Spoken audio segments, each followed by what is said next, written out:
Yes, hello folks, welcome to the weekly Manchester United show. Although I haven't recorded in a few weeks, I look like I just escaped from a concentration camp, and half my hair's put on a transfer request. But sure, I'm still alive. It's been a few weeks since I've recorded due to catching COVID.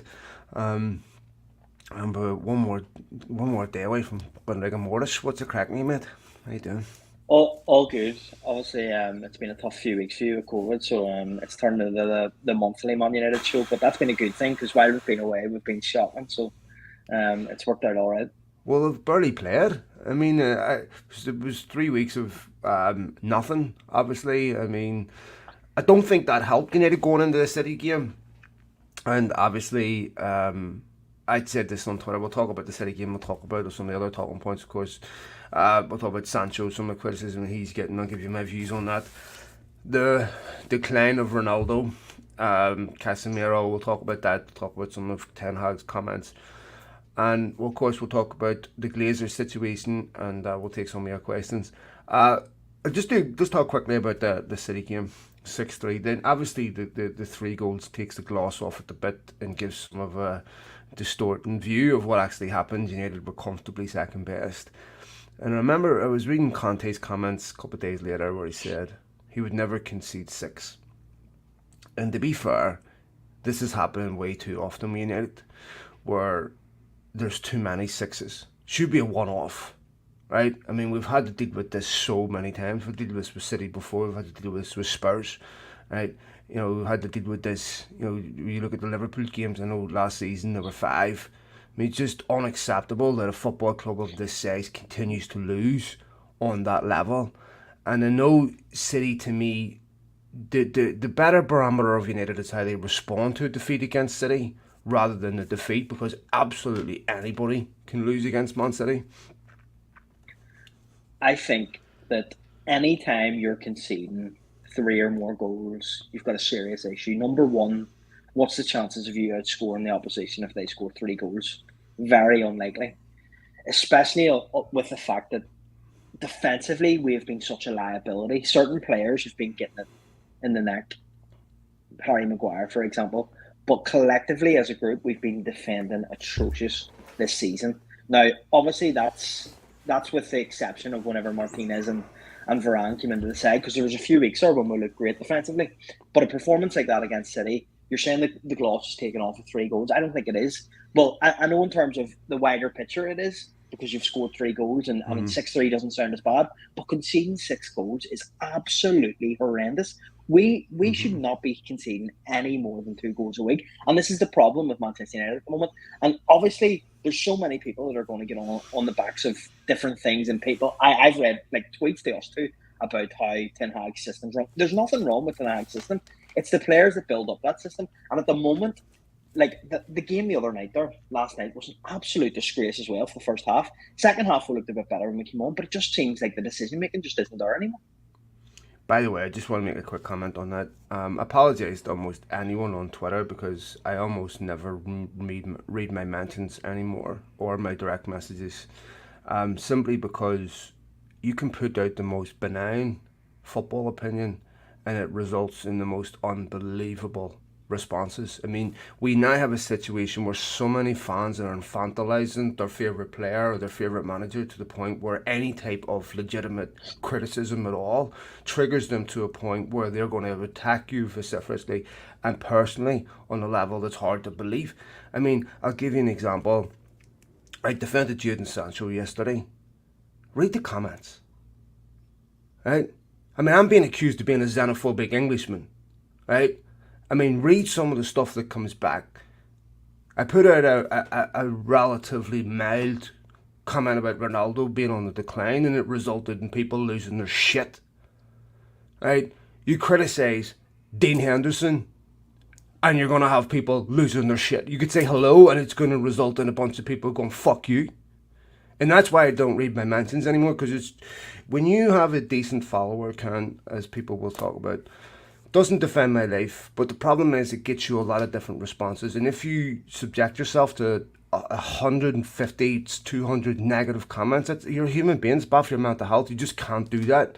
So the vast majority of times I'll tweet something and I have to mute the conversation immediately because it just is a deluge of fuck you, bellend, fuck you, you wanker, you don't know what you're talking about, you're a fucking idiot, it's just, that's just all it is. And I am really hoping that most of these people aren't grown adults that are so triggered by a contrary football opinion to the one that they hold that they don't have the emotional maturity to turn around to someone and go, fair enough, but I think you're wrong. Instead, it results in them behaving like a capricious 12-year-old that just got told that Santa Claus isn't real. I mean, it's honestly unbelievable that it's just killed any type of... I use Twitter less and less now, primarily for this reason, because it's really not an enjoyable platform for me anymore. I appreciate my followers, I appreciate all the interaction, I appreciate everything that people do. But I find if I spend more time reading Twitter than reading my mentions, because it's just filled with so much darkness that it's just not good for a human being to sit there and read that over and over and over again. I mean, some of it you just have to laugh at. Anyway, so if people have commented on my Twitter or regarding some of my tweets, most of it I won't have seen. Same with direct messages. I apologize, folks. My direct messages are literally filled with hundreds upon hundreds of spam DMs from people asking me about, is this player coming, or what about that, what about, and then if I don't respond in 20 minutes, I get an abusive message, and it's like, it's almost unusable. So anyway, I apologize to a lot of the good people on there that I don't get to interact with anymore, but that's primarily why. So with getting back to United not shouldn't concede 6, you're right, they shouldn't concede 6. Here's the thing about United. They can go to a place like City or other football clubs and have tactics that are designed to keep the score down. But is that a betrayal of what Manchester United should be? Secondly, if you remember when Pep Guardiola was in his first season, it wasn't great. And he was asked after about 2 months, was he going to change his tactics? Was he going to change his identity and change how City play, adapt to more practical tactics? And his answer was absolutely not. We will stick with this till we get it right. Ten Hag's talked about the consistency. Consistency is the hardest thing to get in life at all. So to me, I think I sort of see how this can happen, because he's trying to play an expansive way that will leave you vulnerable and will leave you to conceding, and doesn't want to compromise those principles. But I agree with you at the same time. You just can't be conceding 6 as a Manchester United manager. I think the best thing that I've seen about Ten Hag is his how his leadership has shone through in terms of the Ronaldo situation. I, for one, was completely wrong about Ronaldo. Me and you had this conversation on this podcast, and I've probably looked like a fool now because I was backing Ronaldo to the hills. And to be honest, I was so wrong in my evaluation of Ronaldo at that point to get to the point of where he is now and how he is. And again, I do think it comes back to what I said about his mental state with losing the child. And I know I said that to you at the time and we weren't too sure about it, but it's came out since that is having a big effect on him. And I do think that obviously he's a human being like everyone else. He is going to have issues like this, and he's not a fantasization in terms of he's not different to us. He's the same as us. He's just unbelievable at football, and at the end of the day, he's having personal problems which affects his performance on the pitch. Now, at the end of the day, he hasn't been good enough to be starting for Manchester United, and I like that Ten Hag has not been playing him. I also like that Ten Hag has been playing consistently Scott McTominay and not just throwing Casemiro into it because of the name Casemiro has and who Casemiro is and how much we signed him for. And I think that has to be applauded because previous managers would have just thrown Casemiro in at the deep end. And Ten Hag not doing that has set a precedent throughout the squad, and it's something that I want to see going forward.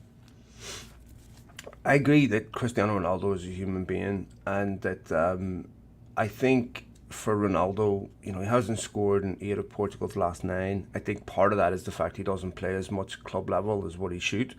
But we watch lots of different sports, and the one thing that's consistent amongst all sports, Father Time is undefeated, catches up with every athlete.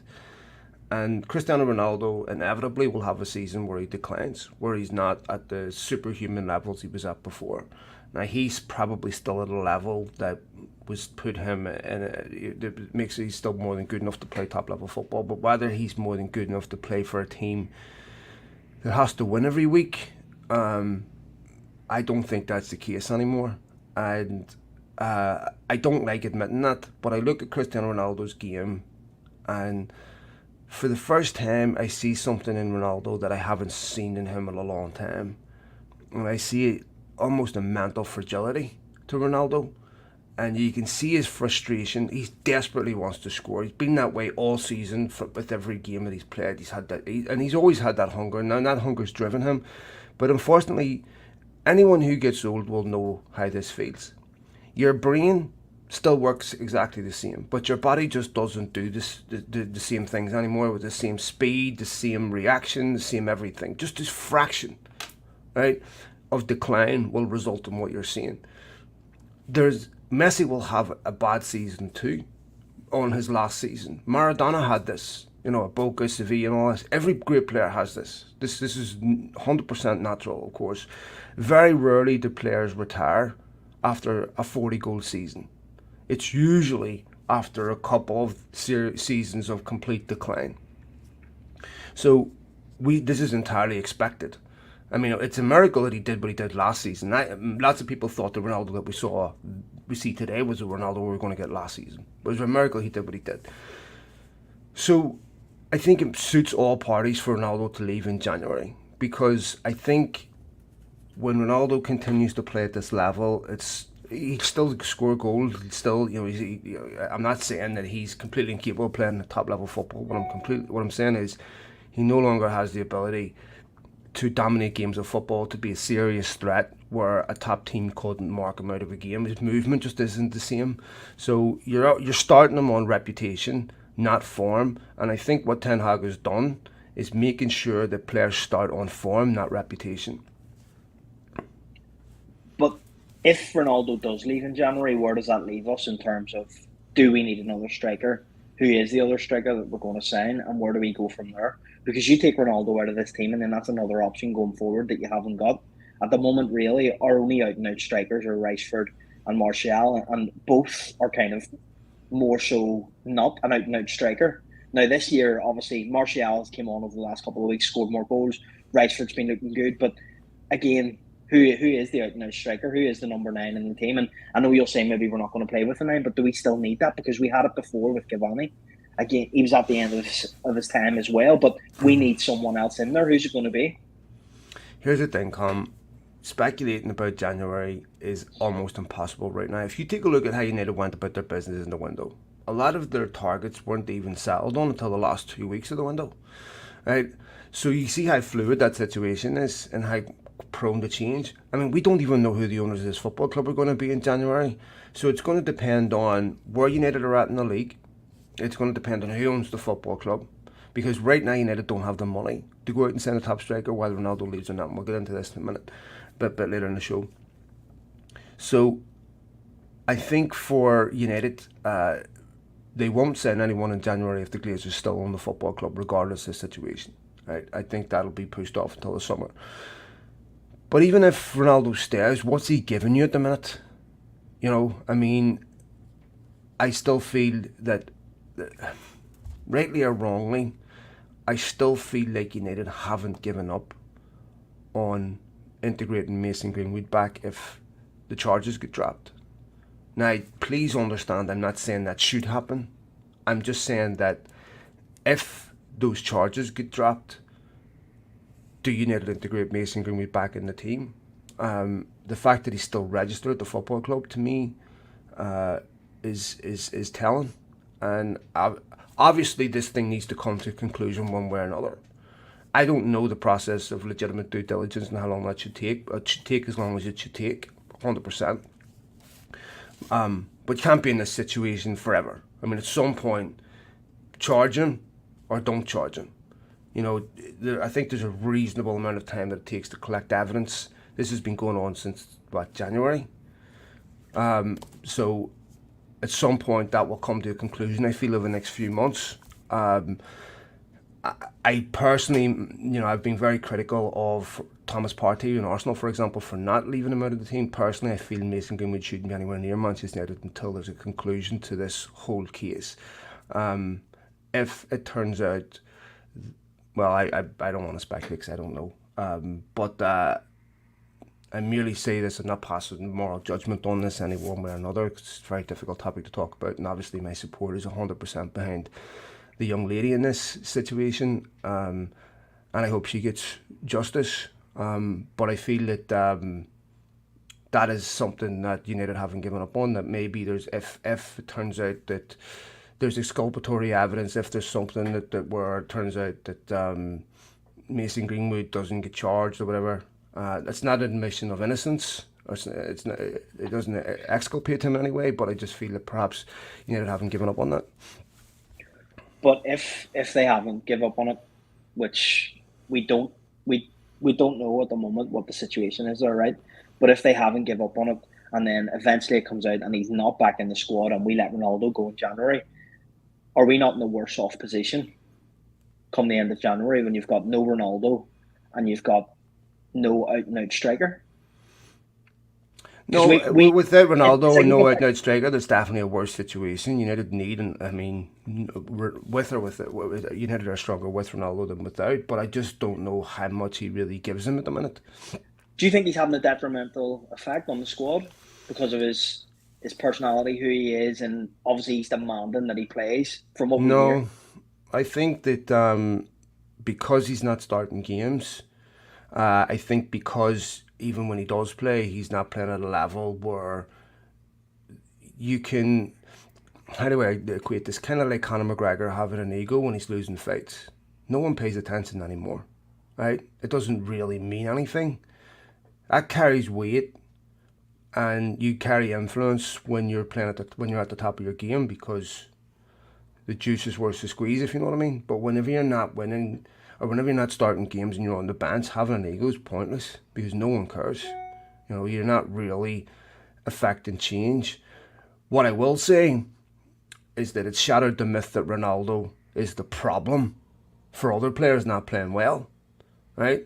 I mean, I've heard this from someone about Harry Maguire, about Jadon Sancho, everyone not being able to play well because of Cristiano Ronaldo. Now we know that's nonsense, right? And honestly, if that was the case, I would have serious reservations about the character and personality of players that are so intimidated by one other human being that they can't perform. And the whole definition of the word professional is being able to do your job to the highest level despite all the other variables. So to me, I would have serious concerns about the United dressing room that didn't have the character to overcome a declining footballer. I think undoubtedly we can say Ronaldo is one of the best footballers of my generation anyways. But can he turn it on at any certain point this season?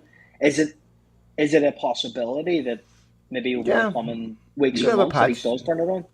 Definitely. I mean, look, I think a confident Cristiano Ronaldo, I mean, I think what happened last night against Nicosia was painful to watch, because you're watching a great that a couple of years ago would have tore the arsehole out of Nicosia, right?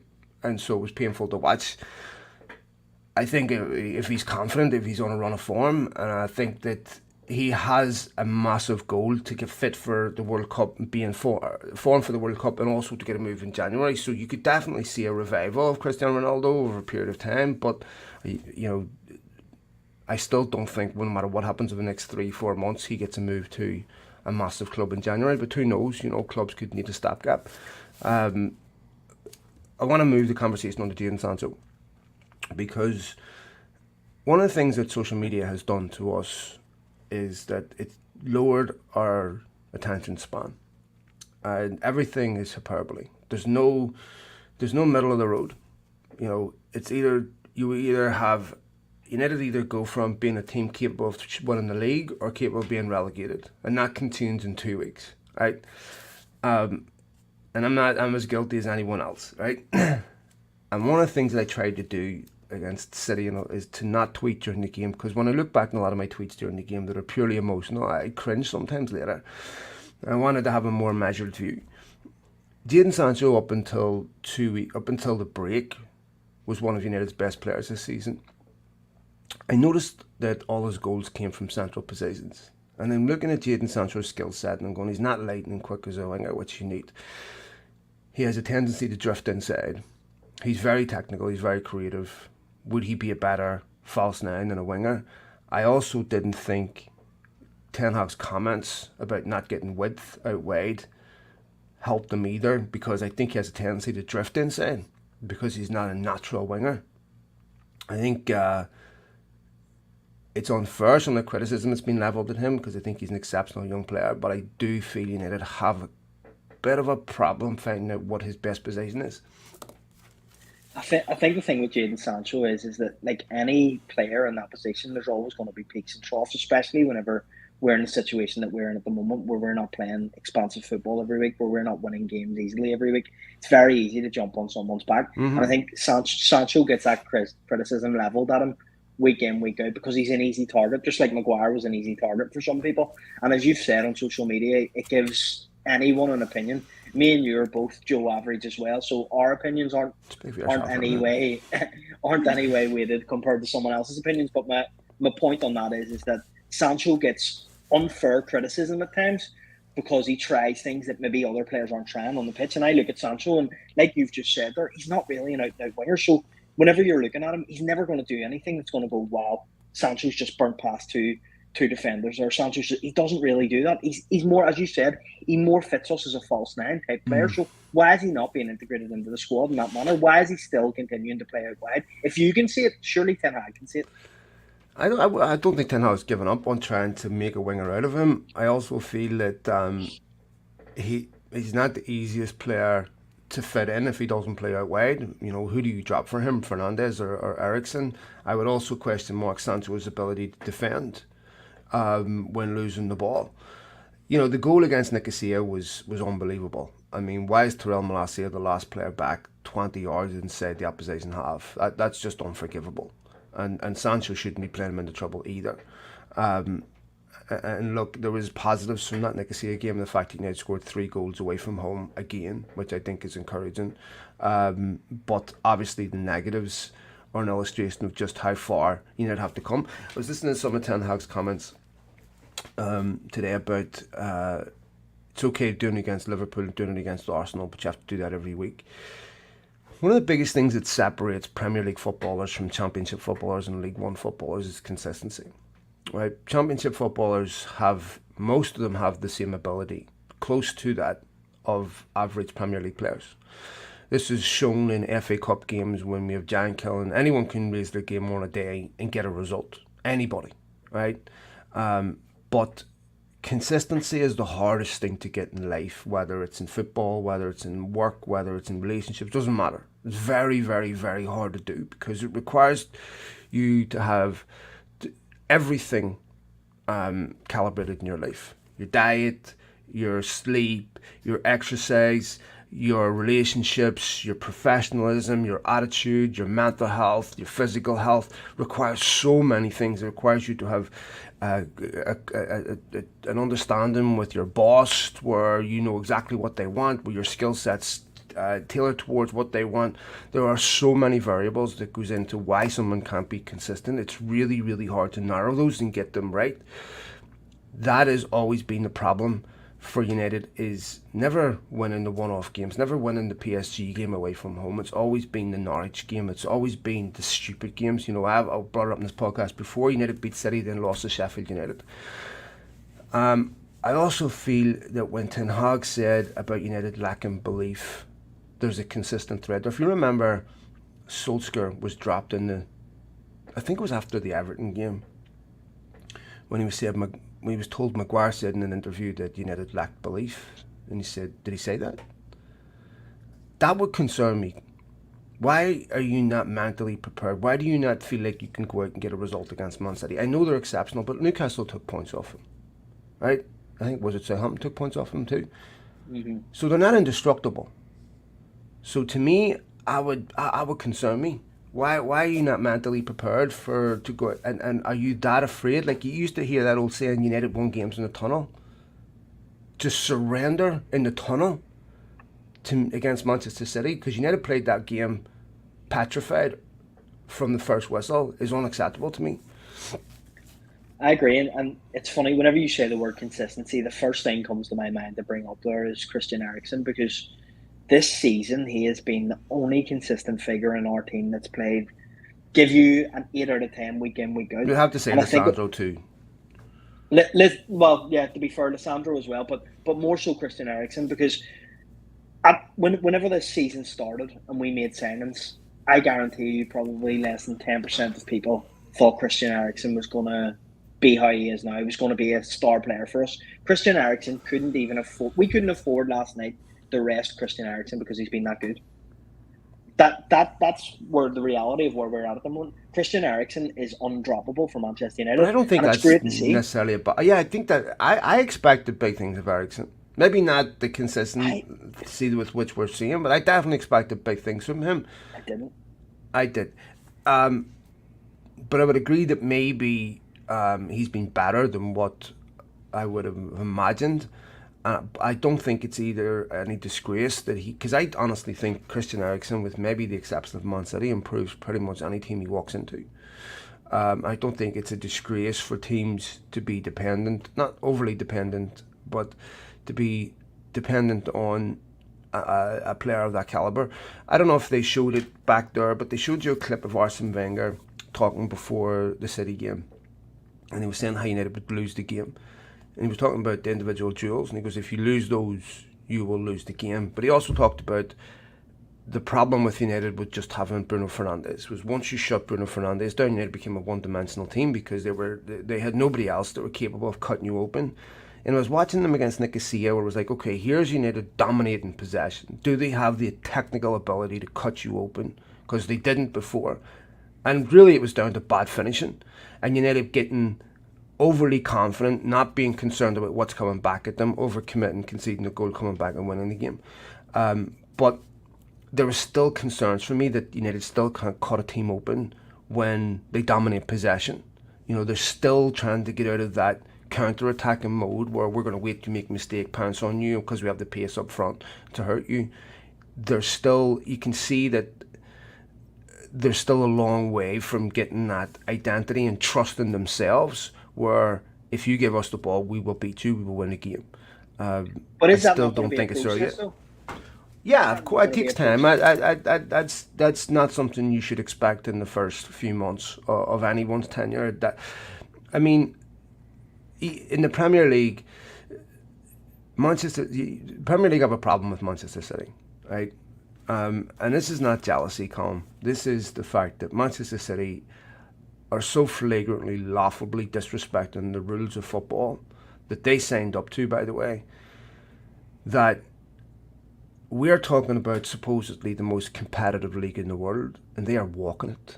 They are absolutely walking it. I mean, they have a guy up front that, in my opinion, is the first machine to pass a Turing test. I mean, this guy is a freak of nature.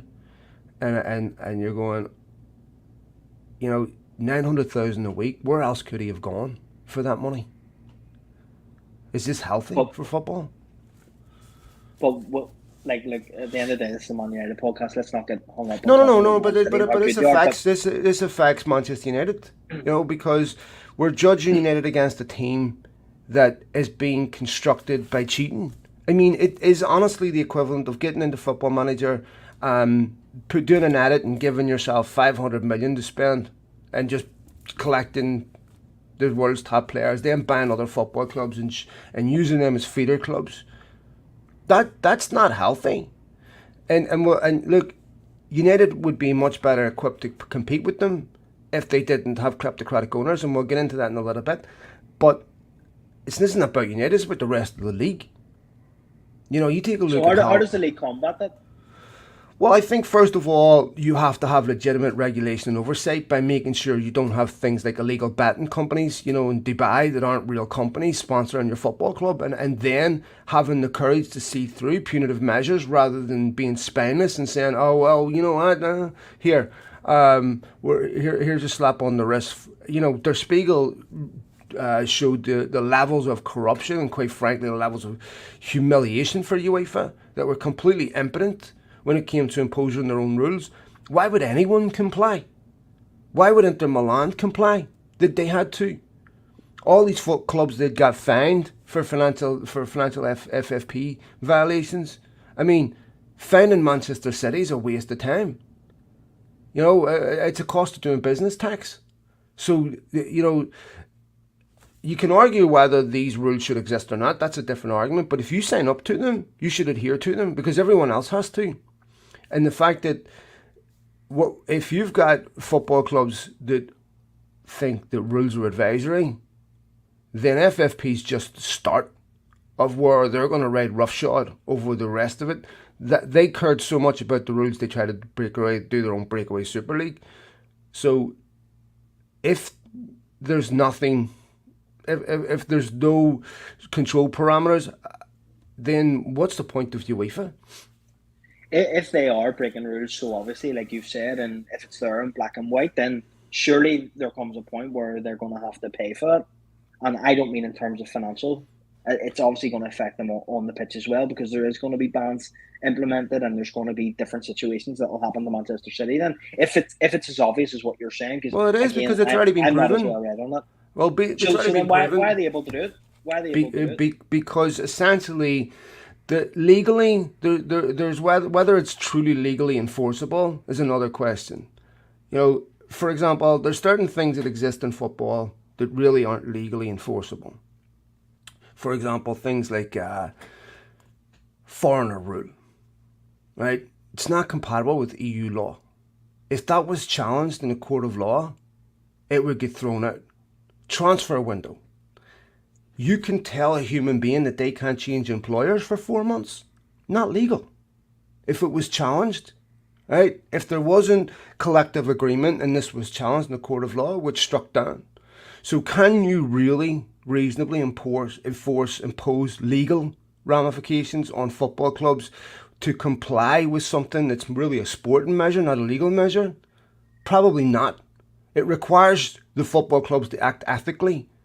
You could challenge it in court so that you can escape any consequences, which what City threatened to do. So we'll take you to court, we'll win. And they did, and they went to Court of Arbitration of Sport, and they won. Because they're essentially unenforceable. Because they're not compliant with EU law. So there's certain things that happen within sports that have their own adjudication that aren't compliant with the law, right? There's a civil law and there's a legal law. But that requires participants to sign up for these to have some type of competitive balance, right?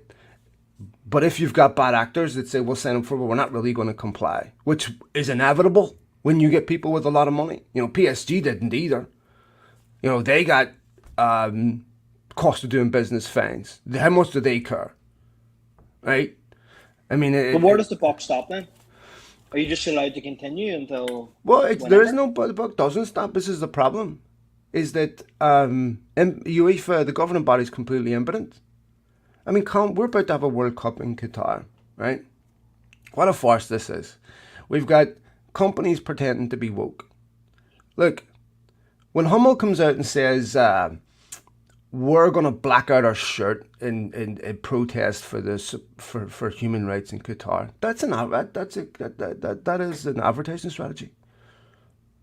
If you really want to impose suffering, don't let Denmark wear your shirt. Right? Boycott the tournament altogether. Go in there with little LGBTQ armbands. No, this is all performative nonsense. This isn't really about legitimate sacrifice. So when it comes to football clubs doing the right thing, or football in general having a moral compass, it never has had. It's a den of thieves. I mean, look at the owners. Look at the Manchester City owners. Look at the PSG owners. Look at the Newcastle owners. I mean, these people shouldn't be allowed to own football clubs. Look at this previous City owner, Thaksin Shinawatra. How is it that a guy who was charged for human rights violations, for embezzlement, for mass murder, was allowed to own a football club and pass the fit and proper test? I mean, this is insane. So, football will never do the right thing. It will always do the thing that makes the most money, hence why we have a World Cup in Qatar. So the buck doesn't stop anywhere. Is it that we need to be worried about that going forward with Manchester United's new prospective owners? That there is a possibility that 8, 9 out of 10 of these new owners that come in are up to their neck in all sorts, because it Of seems to be course. across the board. You've just named three big clubs there with problems with their owners as well. So like the grass isn't always greener when the Glazers go. Is that true? Mate, as much as I want rid of the Glazers, and I have no doubt that a significant portion of United fans would be delighted if were bought by Saudis, where they could buy any striker in the world or any of this. Then to me, and it's up to everyone else to decide what their threshold is. But for me, that would be a bridge too far. Right? And I completely accept the whataboutery argument with the US. We're owned by American owners, but they're owners that happen to be American. They don't shape American foreign policy. That's something totally different. Right? These are people that shape the foreign policy and the policies, the social policies of their countries, that are passing deliberately prejudicial laws against particular groups that are just utterly despicable and indefensible. And I'm sorry, that should not be defended in any capacity. You have to have the ability, the maturity to criticise the owners of your football club. Something I often see missing from Newcastle fans, something I often see missing from City fans, something I often see missing from fans that are owned by despots. I'm not criticising your club. I'm not criticising you. I'm not criticising your players. I'm criticising people that are using your football club, right? And you should be angry about that, because your football club doesn't exist anymore. Your football club exists solely as a vehicle for sports washing, and it will always do what's in the best interests of the people that own it, not you. And if those interests align, great, but that won't always be the case. Secondly, it also creates precedent. And this is what I warned about people celebrating about the Glazer takeover. That precedent will visit your football club soon too. The Premier League's about to be owned. Bournemouth are about to be bought by another American. Bad owners are bad owners regardless of where they're from, right? It doesn't matter whether American, doesn't matter where they're from. The bad owners, doesn't matter. So that would mean half the Premier League clubs are not owned by people from the UK. I don't think it's necessary for football clubs to be owned by people from the UK, but there has to be some alignment with sport and culture. And when you've got zero alignment with sport and culture, with the culture that you are from, then you get things like the Super League. Then you get things like Todd Bowley coming out and saying we should have an all-star game. You get this nonsense, right? Because they're completely ignorant of sport and culture in the UK that defines these things anathema.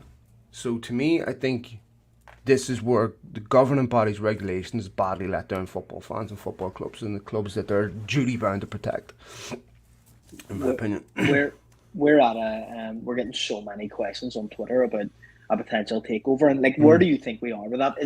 Is it fair for me to say that by this time next year, there's a very strong chance we'll have new owners and majority owners at that? So here's the thing, right? So obviously this has been a heavily evolving story. I haven't done much on it the last few weeks because I've been sick, but there's a story came out about a week ago saying the Saudis were offered 30% of United for 700 million. United, from what I was reliably informed, had looked at doing this also in 2017. There's a reason why the Glazers are offering part of this football club. That reason it still exists, and that reason, in fact, if anything, is getting worse by the day. For the Glazers to continue to fund Manchester United, they need to get capital. That has to come either in the form of investment or the form of borrowing. The cost of borrowing has significantly increased. So their choices are, do we sell part of the equity in this football club to someone like the Saudis to get 700 million in? But even if you do, you have to reinvest that 700 million in a stadium, in players, in infrastructure. So you're diluting your ownership and your equity to reinvest that money back in the football club. The Glazers don't reinvest in Manchester United. The Glazers, how can I describe what they do to United? It's like the farmer fattening the cow before slaughter, right? The cow thinks that the farmer is his friend because he's giving him all this food, right? Well, that's what the Glazers are doing right now with how United spent this summer, right? So they're not your friends. They're not doing you a favour by letting United spend, okay? This is fattening the cow for slaughter. They want to sell this football club. They have not once come out since the summer and denied that's the case, which would have taken them 2 seconds. They did, however, deny that they were going to sell off future revenues, and they did that very quickly. So, and they're well aware, obviously, of the discussion, and there's a legal obligation to come out and say you're not for sale. So they have won, as far as I've been informed, and I trust not just the quality of the information that I'm given, the reputation of the individuals, the source of where it's coming from, and the fact that this is not my typical inside sources at United where people hand me information. This is from people in the financial market that have no incentive to bullshit me, and who demand anonymity. So there's nothing in it for them. That what I have seen is that the Glazers are very much in the business of soliciting offers for the club. They have to get money in. The football club in its current guise is completely unsustainable. They don't have the money to fund this football club the way it needs to be funded beyond this summer.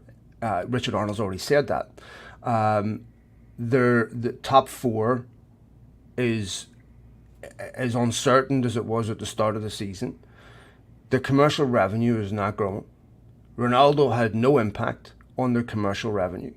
So they're out of gimmicks. So if players are no longer moving the needle, if they're not making enough money anymore in the day-to-day running of the business to fund the football club, then there's inevitable outcomes there. So the Glazer ownership in its current guise cannot continue. They are at end game. They cannot continue to borrow. They cannot continue to take money out. They cannot continue to square the circle of a football club that loses money, but we're taking massive dividends. No one is investing in a business that does that. Nobody. So I don't think there's any appetite for a partial sale. I can only see one outcome, and that is United being sold. And I think the screws are tightening on the financial market. You see what's happening to the British pound currency, which means United's valuation is, if someone wants to, if an American wants to buy Manchester United, this is the time to do it, because you've never had a better conversion rate, currency rate. But what type of offer does it take in order to get Manchester United? I'm talking about in terms of how much is it going to cost the prospective owner to pay for Manchester United at this point. So what I was told was 3.75 billion plus debt, which would have taken it to about 4.5 billion, right? So that's a lot of money, and it's more than what United are worth. But I still think United would get that money. I'd love to see a Jim Ratcliffe, right? And United fans are going to have to keep up the pressure to get the Glazers out, because if they sense weakness, if they sense that fatigue and with protest fatigue or anything like that, they'll exploit that. But as you can see commercially, they cannot afford any more hits. And a football fan base, you're selling fan equity to sponsors, a football fan base that's angry at your owners, that you can't leverage sponsors to get them to buy their product. That's very, very difficult to go out and sell yourself to sponsors. And the problem for United now is that they can't bullshit anymore. Colm, there is no more where, this just happened. Everyone knows that the reason why United are in the mess they're in is down to rank incompetence. It's not, the Glazers have no more plausible deniability to blame this or blame Matt or blame this or blame this guy or this guy or this. No, it's you. So they are toxic to the brand. They're toxic to the image, and then toxic to any potential investment in Manchester United, because no one wants to invest while the biggest problem still remains at the football club. Is it key that whatever prospective owner comes in to this club strengthens the commercial entity by also investing in the stadium and the infrastructure? Because to me, that's something that needs to be sorted right away whenever a new owner comes in. We have to get Old Trafford to a point. Like, you look at all the big stadiums around the world, and then you compare Old Trafford to it. Old Trafford's always going to be unbelievable, right? It's an unbelievable stadium, but it needs updated. It needs some, and is that going to be number one on the priority list for a new prospective owner? 100%. Anyone who buys Manchester United, this has to be a priority, because look, you can buy a team or you can buy a club, and if you buy a team and you sexy it up with a couple of star signings, but you make no investment in the infrastructure, you're not there for the long term. You're there for a quick flip. If you do the non-sexy stuff that doesn't necessarily add tremendous value to the brand, like invest in the infrastructure, like invest in the stadium, in the training ground, all that. You see, what United are selling isn't the stadium. It's not the training ground. If United were training at the Cliff and their stadium was like the Old Trafford, it really wouldn't shave that much off their value. You're buying United's name. You're buying their global reach. You're buying all the things that aren't in an infrastructure portfolio. So that's the easy stuff. Anyone with serious money can go in and invest $1.5 billion and build United's infrastructure and modernise it. That's fine, right? You can do that. The reason why the Glazers haven't done it is for the reason I just said to you. They don't see a return on their investment. If they go in and put $1.5 billion, they're not getting that back in the sale price of the football club. Because whoever buys United's going to be extremely wealthy anyway. And they are someone that are not going to be put off because United needs stadium or infrastructure investment. Because that's not where the value is. The value is in the brand.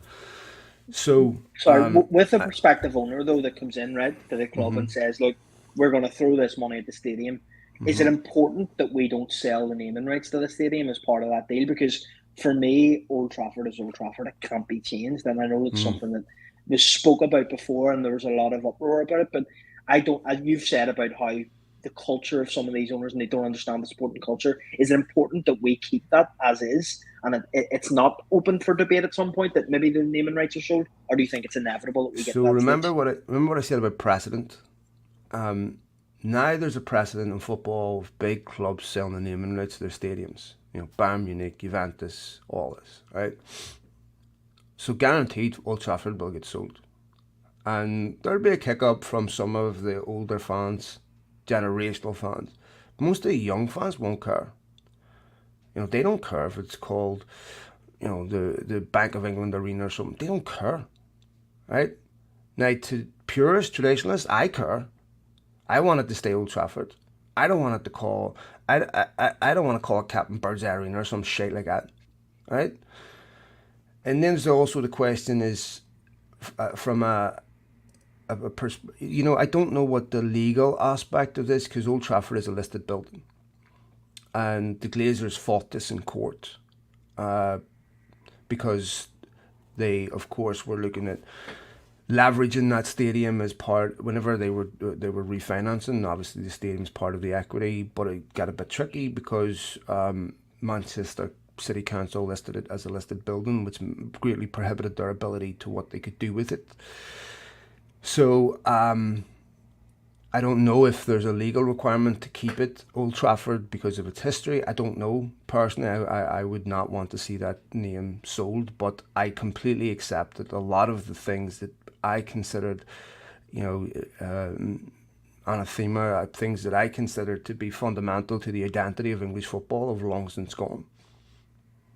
Does there need to be some sort of, I don't know, Manchester United throughout the board going forward, as in whenever we get to the stage of a takeover, does there need to be a director of football in place that understands the club, that understands what's went on in this football club years previous? Because it seemed to me, and it seems to everyone, that there was some sort of circus under the Glazers, and it got to a point where it wasn't sustainable for that ownership to continue. And you've said it, the incompetence has started from the top and worked its way down. So is it important that that's nipped in the bud at the very beginning of this takeover? I'm not someone that's completely sold on the whole idea someone needs to get United. And I don't even like that. I mean, if you look at United's two most successful managers in their history, Sir Matt Busby and Ferguson, neither of them got United. I mean, Sir Matt Busby played for Liverpool and City. Right? It wasn't exactly someone that was United DNA, right? But he was highly competent.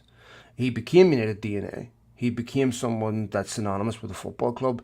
His history prior to being hired by United is pretty much forgotten by most people. Sir Alex Ferguson never set foot inside Manchester United before he took over and became the most successful manager in history. Almost any time you make a great discovery or something new, you have to break with traditional thinking. You have to think in unique, counterintuitive ways. Any scientific discovery, anything, it always is about breaking with tradition. And that's what they did with Matt Busby, and that's what they did with Ferguson. Someone that brought in completely different standards to the football club. I mean, Ferguson had to come in and get rid of Norman Whiteside, Paul McGrath, lots of players that were very popular, but and form part of United's identity to create a new one. So I don't think it's imperative that whoever comes in and runs a football club has to have that background. But I think where United have to overcome their own akrasia is Ten Hag is in the situation where he's finding out about what needs to be corrected. United now have to have the commitment to fulfill those corrections and not fulfill some of them and kind of, we're good enough. I don't want to overcome. I don't want to gain consistency, not just on the playing pitch but off the pitch, to over, because these are hard. These are complex issues. They require patience. They require expertise that United don't have. They require them doing things they don't want to do, and they require financing. The question really is: are they going to let Ten Hag do the second part of his job and implement the changes that need to be done? That's always we need to have the problem. I think that going forward, we have to be prepared for some big changes to this club that some people might not like. Like you've referenced there that you might not like the owners that come in, but you know, at the end of the day, this is something that we're going to have to deal with going forward, because not every owner is going to be Jim Ratcliffe. And even saying that, is Jim Ratcliffe going to be what we think he's going to be? Because we don't know that either. There's a possibility he comes in and it's a shit show again. You just don't know these things. So I think you have to have your eyes open in these situations about owners and who's going to take over the club, because no one really knows how it's going to end up until you're 2 or 3 years into the tenure, really. Well, there's possibility and probability. And I think for United fans, the probability that Jim Ratcliffe would be a much more benevolent owner, and a much better owner than the Glazers, and much more aligned with United fans would be far greater. You know, I don't expect much, right? I've given up on a lot. I accept the fact that business is a massive part of football. I accept the fact that United are going to prostitute themselves out to every potential sponsor, regardless of, and I'm not suggesting for 1 minute the Glazers would recoil at taking money off the Saudis because of ethical issues. They wouldn't, and they haven't, and they've taken money off them in the past. So I've long since conceded a lot of the dark arts that now infest football, but I do think that you can still be an extremely responsible owner of a football club and comply with decency and comply with morality and comply with certain values that your football club's supposed to adhere to. You can still make money that way. You can still be a decent human being, and I don't think it's inevitable that you get a scumbag. No, I agree with what you're saying, and I think definitely 100% Jim Ratcliffe is going to be 10 times better than what the Glazers have been. But what I'm saying is that I'm just not too sure if any of these prospective owners are going to end up turning around the club like we all think that they might. And there's always the possibility it doesn't go that way.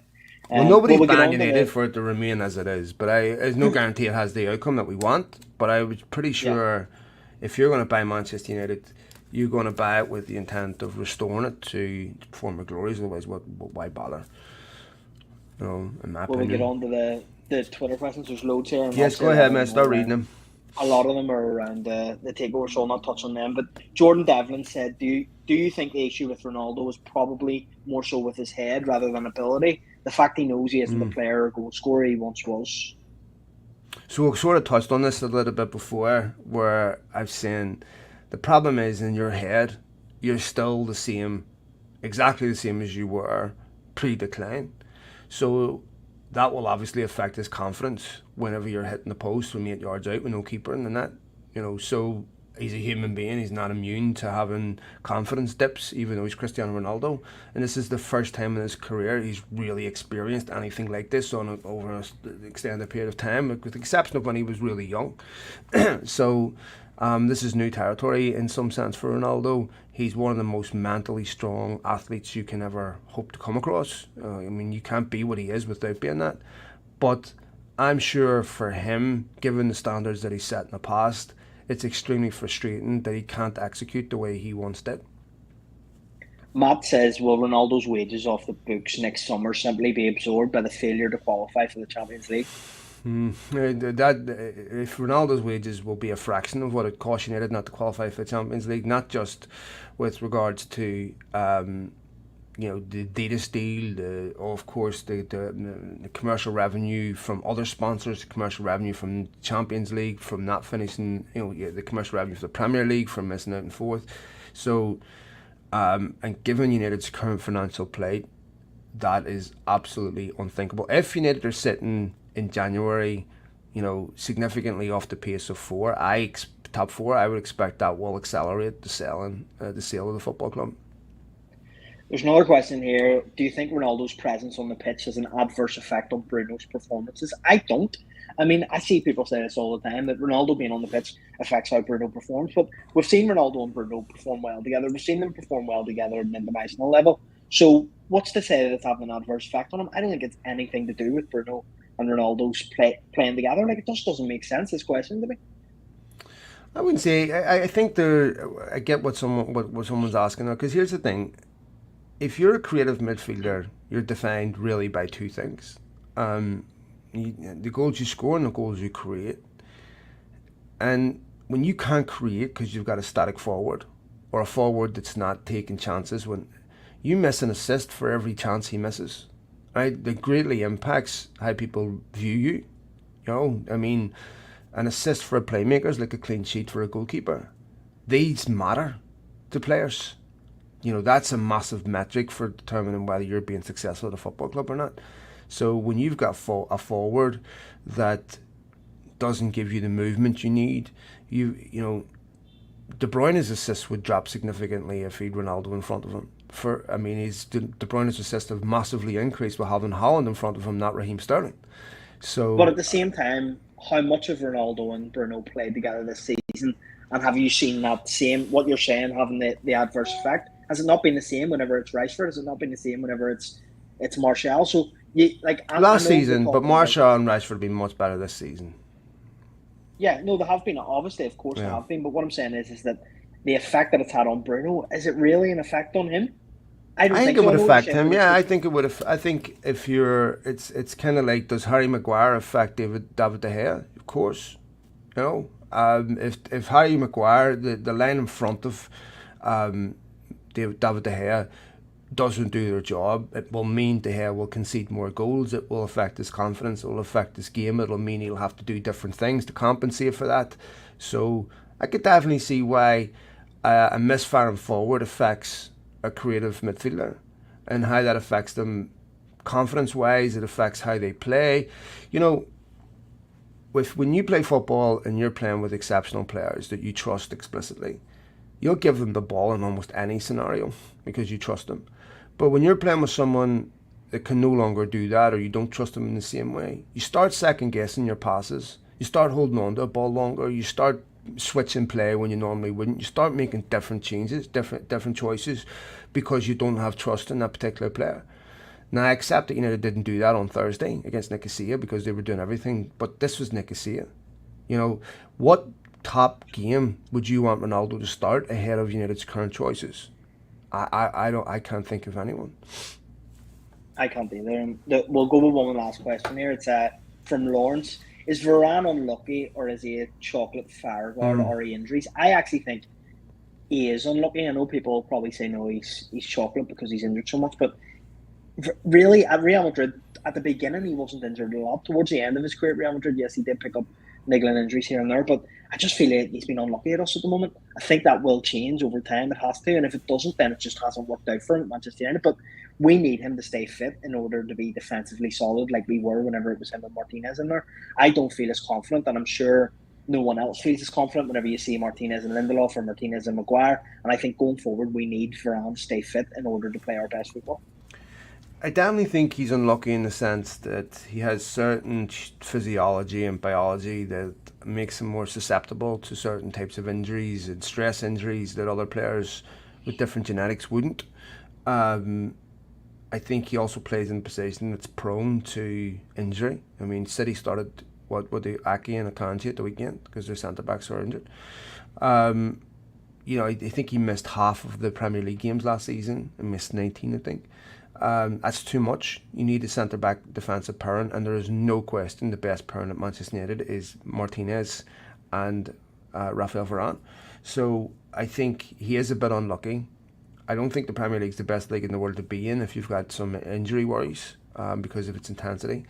I remember his first game against Wolves. United were poor that game, but they won 1-0.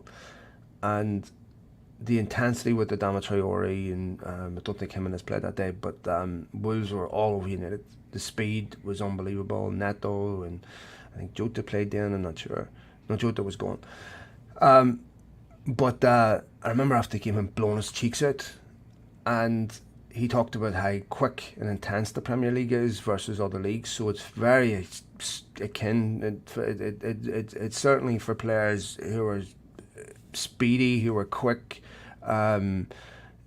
It's suited to them. The problem is players like that pull hamstrings a lot, and they have a lot of non-contact injuries. It's just a consequence of some of the attributes. There's pros and cons to everything. So to me, I think he is unlucky to have the genetics that he does, where he is prone to certain injuries. Definitely. I mean, it's unfortunate, but hopefully he can get himself fit sooner rather than later, because we definitely need it back.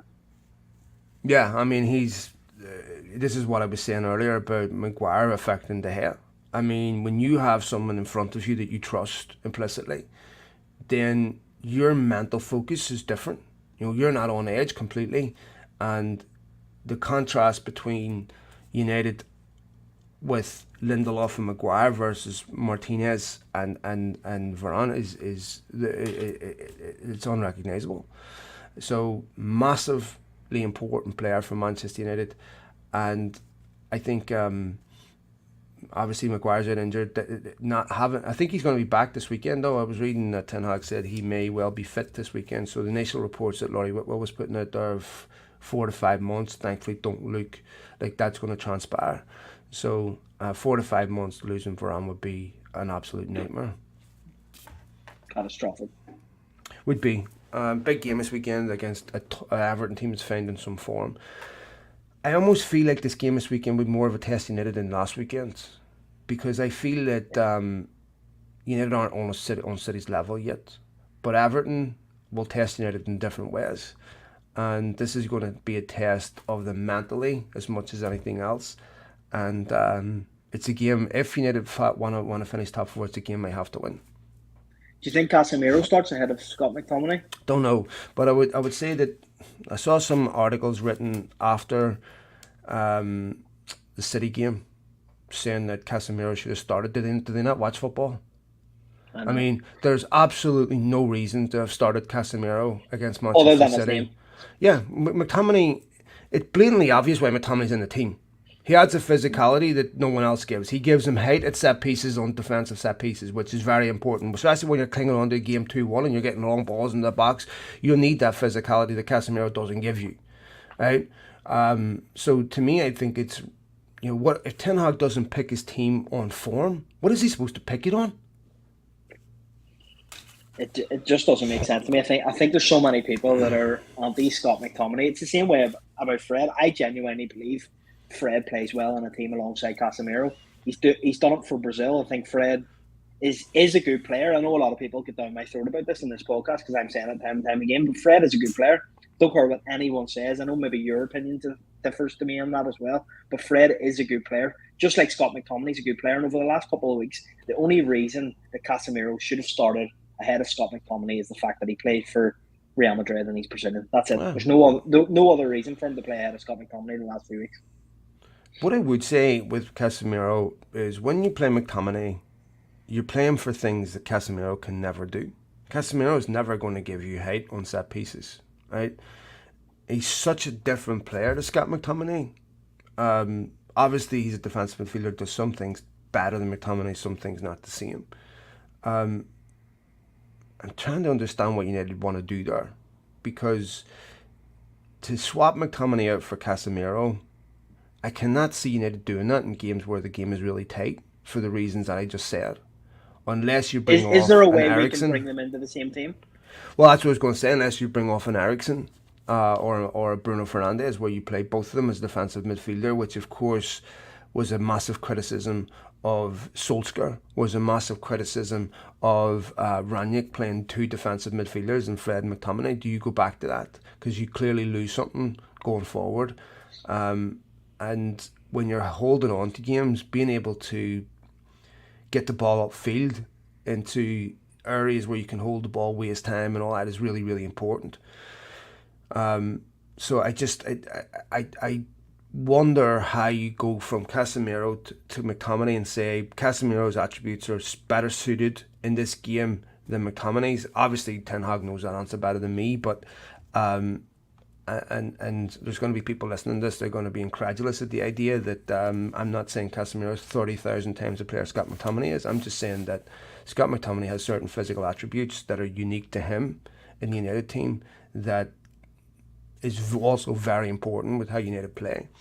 And so they have to find another way of defending without height, because obviously with Lisandro Martinez's height. By the way, I was just on that. I was reading an article the other day. United have, in terms of height, have the second tallest team in the Premier League, and the average height of a striker is 5'10". So see this myth about Lisandro Martinez going to be constantly dominated in the air. It's total nonsense. Anyway, yeah, that's my thoughts on it, mate. Just lastly, before you go on there's an opposing view on the Casemiro thing, and in terms of Casemiro, sure.